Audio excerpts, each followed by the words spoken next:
মানবাধিকার কমিশনের এজেন্ডা আমাদের স্পষ্ট জানা রয়েছে।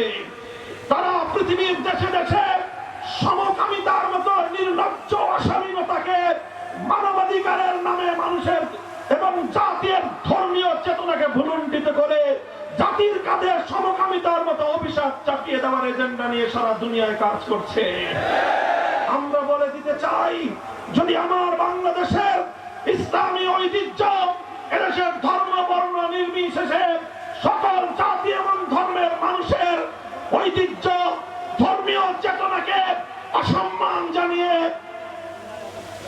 সমকামিতার মতো এই অসভ্যতা অশালীনতার কোন এজেন্ডা যদি বাংলাদেশে বাস্তবায়ন করার পায়তারা চালানো হয়, গোটা বাংলাদেশে নতুন কারবালা তৈরি হবে।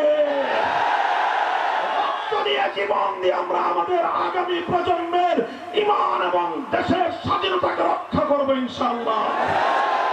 সংগ্রামী সাথী ও বন্ধুগণ, তাই আমি বর্তমান সরকার কাছে উদাত্ত আহ্বান জানাতে চাই, এদেশের মানুষ আপনাদেরকে অনেক সম্মান দিয়েছে, অনেক ভালোবাসা দিয়েছে। মানুষের অর্থনৈতিক ধসে পড়া ভিত, জাতির অর্থনীতি নতুন করে পুনর্গঠন করুন। বিগত রেজিমের পাচারকৃত লক্ষ লক্ষ কোটি কোটি ডলার বিদেশ থেকে আবার ফেরত এনে দেশের জনগণের কল্যাণে বিনিয়োগ করার ব্যবস্থা করুন।